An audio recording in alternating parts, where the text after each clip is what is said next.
अस्सलामुअलैकुम। Welcome to my channel. उम्मीद करती हूँ आप लोग खैरियत से होंगे। अच्छा, आज मैंने ये देखें नेक लाइन पे और ये मैंने बनवाया है कुर्ता, कली वाला कुर्ता जो बनता है वो बनवाया है मैंने। उसके ऊपर मैंने की है एम्ब्रॉयडरी। अच्छा, ये देखें यहाँ पे जो ये कली है इसके ऊपर यहाँ पे मैंने कुछ इस तरह का ये जो ट्रायंगल शेप बनता है इस तरह की लेस बनाई है और यहाँ पे देखें कुछ इस तरह के बिल्कुल आसान स्टिच के साथ मैंने एम्ब्रॉयडरी की है। स्टिच यहाँ पे देखें तो यहाँ पे चकोर मुड्डा बनवाया है मैंने। और यहाँ पे नेक लाइन पे देखें, यहाँ पे भी मैंने इस पे चकोर ही रखवाया था लेकिन यहाँ पे शेप दी है मैंने। और यहाँ पे अगर आप देखें इसके जो चौक हैं वो बिल्कुल सिंपल चौक जो होते हैं वो मैंने रखवाए थे।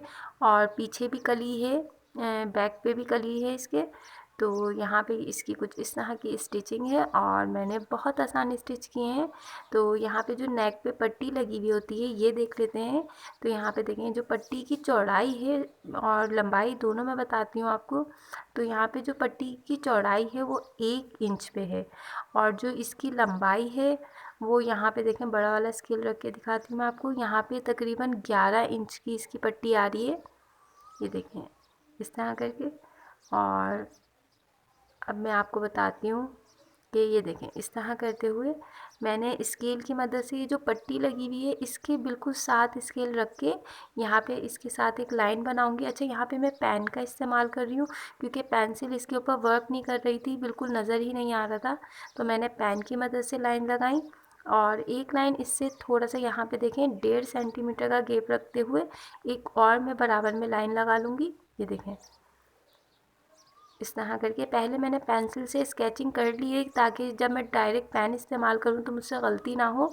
अच्छा, ये बनाने के बाद बीच में देखें यहाँ पे छोटी छोटी सी पत्तियाँ नज़र आ रही हैं, तो ये मैंने बना ली थी। ये देखें इस तरह करते हुए पहले ऊपर फिर नीचे, तो ये बिल्कुल परफेक्ट शेप बन जाती है इसकी। अच्छा, इस तरह करने के बाद इसके जो दरमियान का फासला है वो 2 सेंटीमीटर का है।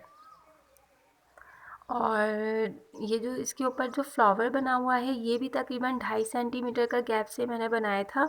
और यहाँ पे देखें सबसे पहले मैंने इसका वी शेप दिया, देखें इस तरह करके वी बनाया।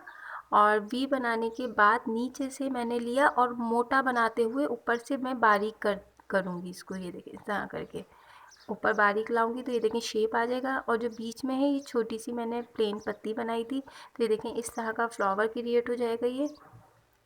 और यहाँ पे जो मैंने इसकी कलियों पे जो मैंने बनाया है ये देखिए मैंने स्ट्रेट लाइन लगाई जो सिलाई लगी होती है उसके साथ। और फिर बीच में ये जो ट्रायंगल शेप है ये बनाया। अच्छा, इसका जो है गैप ये तकरीबन 1.5 सेंटीमीटर पे मैंने रखा था। और ये देखें इस तरह करके पहले सारे डॉट लगा लिए और फिर जो इसकी लंबाई है इसकी, ये देखें ये 1 सेंटीमीटर की रहेगी। इस तरह करते हुए इसको पूरा जिगजैग कर लिया था मैंने। थ्रेड यहाँ पे मैं कॉटन के थ्रेड इस्तेमाल कर रही हूँ, ये बटरफ्लाई कंपनी के थ्रेड हैं। अच्छा, निडल के अंदर मैंने ले लिया है डबल थ्रेड, यहाँ पे देखें। और जो लाइन लगाई थी मैंने पट्टी के साथ बिल्कुल वहाँ पे मैंने निडल निकाली थोड़ा सा आगे बढ़ा के, क्योंकि मैं पीछे से आगे की तरफ स्टिच लूँगी, बैक स्टिच ले रही हूँ मैं। ये देखें पीछे से आगे की तरफ स्टिच निकालूंगी मैं, ना बहुत ज़्यादा बड़े स्टिच लूँगी ना बहुत छोटे, दरमियाने साइज़ के स्टिच ले रही हूँ मैं यहाँ पे। ये देखें इस तरह करते हुए इस पूरी लाइन के ऊपर हमने बैक स्टिच कर लेना है। अब यहाँ पे दूसरी लाइन जो मैंने बनाई थी, जो मैंने 1.5 सेंटीमीटर का गैप करके बनाई थी, उसके ऊपर भी मैंने बैक स्टिच से कंप्लीट किया।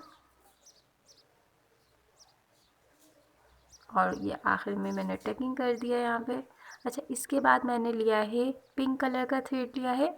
ये देखिए यहाँ पे मैं डबल थ्रेड ले रही हूँ। और ये जो मैंने बीच में इसके सेंटर में एक छोटी छोटी सी पत्तियाँ बनाई हैं, यहाँ पे मैं हेरिंग बोन स्टिच कर रही हूँ। ये देखें इस तरह करके।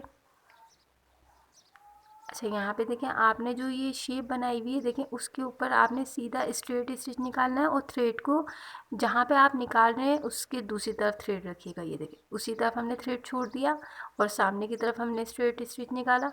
अब हम यहीं थ्रेड को छोड़ के सामने की तरफ स्टिच निकालेंगे तो ये बिल्कुल परफेक्टली आपसे बन जाएगा। ये देखें इस तरह करके यहाँ पे कर दिया मैंने टकिंग इसे। बाकी भी मैंने सेम इसी तरह ही बनाए थे। ये देखें, आपने उस तरफ थ्रेड रखा तो इस तरफ से आपने नीडल निकाली, फिर आपने उधर थ्रेड छोड़ दिया तो सामने वाली तरफ से आपने इस तरह नीडल निकाल के ये आपने स्टिच कर लेना है इसको।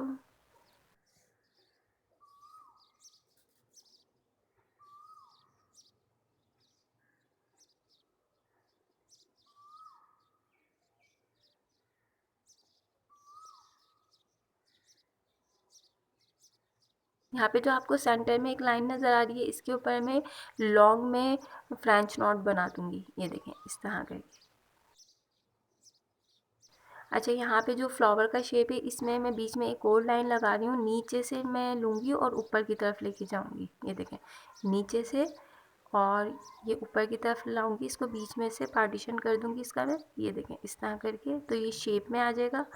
अब यहाँ पे हमने निडल निकाली, बिल्कुल ऊपर कोने पे नोक पे मैंने निडल निकाली है और बिल्कुल स्ट्रेट स्टिच किया है बाहर वाली लाइन के ऊपर। अब मैंने दोबारा इसी के साथ निकाला और अब अंदर वाली लाइन पे मैं स्टिच कर रही हूँ।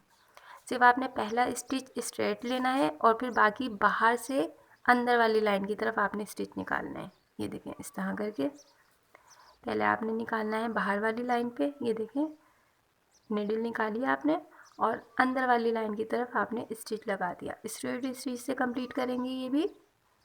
ये देखें इस तरह करते हुए इसको नीचे तक लाके ये टकिंग कर देंगे। अब सेम इसी तरह दोबारा ऊपर से मैं दोबारा निडल निकालूंगी। ये देखें, और अब बाहर से अंदर की तरफ हमने स्टिच लेना है। ये देखें, बाहर वाली जो लाइन ड्रॉ की है वहाँ निडल निकालनी है और अंदर की तरफ इसको स्टिच कर देना है। ये देखें, ये भी नीचे तक बिल्कुल सिंपल इसी तरह फिल कर देंगे पत्ती को हम। अच्छा, जिस तरह ये वाली लाइन हमने बनाई है पूरी, अब ये भी यहाँ पे भी हम इसी तरह बना लेंगे। यहाँ पे हम ऊपर की तरफ निडल निकाल के और बाहर से अंदर की तरफ सारे स्टिच निकालेंगे। अब दूसरी तरफ से भी यहाँ से भी निडल निकाली और बाहर से अंदर की तरफ स्टिच निकाल लिया। अच्छा, बीच में जो पत्ती बनी हुई है ये थोड़ी डिफरेंट है। ये देखें, यहाँ पे बिल्कुल स्ट्रेट स्टिच निकालने हैं। देखें, यहाँ से ऊपर से निकाला आपने और नीचे की तरफ टकिंग कर दिया। अब बिल्कुल इसके बराबर में निकाला आपने निडल, जहाँ पे हमने ये स्केच बनाया हुआ है। इस तरह करते हुए बस नीचे की तरफ आप टकिंग करते जाएंगे, पैटर्न फॉलो करेंगे और बस बराबर में से निकालते जाएंगे और नीचे की तरफ हम इसे टक करते जाएंगे। तो ये इस तरह की बिल्कुल स्ट्रेट सी यहाँ पे पैटर्न बन जाएगा। ये देखें इस तरह करके, और ये बाकी भी सेम इसी तरीके से मैं बाकी भी बना लूँगी।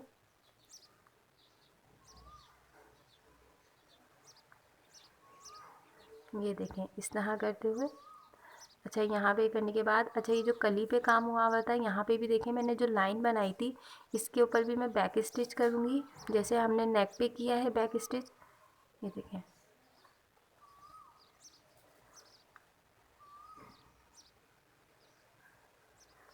अच्छा बैक स्टिच करने के बाद यहाँ पे मैंने सिंगल थ्रेड लिया है और अब यहाँ पे जो ट्रायंगल है इसके नीचे की तरफ से हमने निडल निकाली और अब मैं इसके ऊपर लूप्स बना लूँगी। नीचे से ऊपर की तरफ निडल निकालूँगी मैं। ये देखें, यहाँ पे बटन होल स्टिच कर लूँगी मैं। इसी तरह ही सारे लूप्स रेडी होंगे। नीचे से ऊपर की तरफ हम निडल निकालेंगे, जो पैटर्न बना हुआ है सिर्फ उसको फॉलो करना है आपने। ये देखें इस तरह करके नीचे से ऊपर वाली लाइन की तरफ निडल निकालनी है। अच्छा, यहाँ पे आपने ये ध्यान रखना है कि इसका जो सेंटर है ये बिल्कुल परफेक्ट आना चाहिए। ये देखें, नीचे से जब आप निडल निकालेंगे तो इसका ध्यान रखिएगा कि आपका जो स्टिच है जब सेंटर में आए तो नीचे से भी वो सेंटर में ही हो। ये देखें, ये ऊपर वाला स्टिच और ये बिल्कुल सेंटर में। अच्छा, अब इसके बाद जैसे हम ऊपर की तरफ जा रहे थे ना, अब इस तरह हम नीचे से नीचे की तरफ आएंगे अब वापस। ये देखें इस तरह करते हुए एक एक स्टेप बाय स्टेप नीचे की तरफ आते हुए इसको हम कंप्लीट करेंगे। बहुत आपने करीब करीब स्टिच लेने हैं, वरना इसमें बहुत ज़्यादा खला महसूस होगा अगर आपने थोड़े से भी दूर दूर स्टिच लिए तो। ये देखें इस तरह करते हुए, अब जिस तरह हमने पहला स्टिच लिया था अब सेम इसी तरह हम दोबारा ऊपर की तरफ निकालते जाएंगे। ये देखें इस तरह करते हुए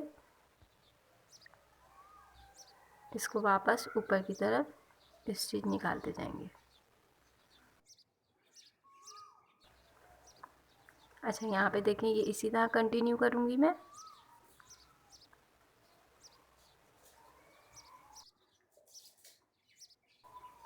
अच्छा लास्ट में लाके यहाँ पे एक स्टिच लिया बिल्कुल छोटा सा और यहाँ पे हमने इसको टकिंग कर दिया। ये देखें इस तरह करके ये कंप्लीट हो गया। अच्छा यहाँ पे अब मैं आपको इसको फ्रेम में से निकाल के दिखाती हूँ, इसका कंप्लीट लुक दिखाती हूँ शर्ट का कि कंप्लीट लुक किस तरह का इसका रेडी हुआ है। तो ये देखें ये कुछ इस तरह की लुक आई है कंप्लीट लुक। तो आई होप आपको आज की वीडियो पसंद आई हो। अगर पसंद आई है तो प्लीज़ इसे लाइक कीजिए और अगर आप मेरे चैनल पे नए हैं तो प्लीज़ इसे सब्सक्राइब ज़रूर कीजिएगा और मुझे अपनी दुआओं में याद रखिएगा। अल्लाह हाफिज़।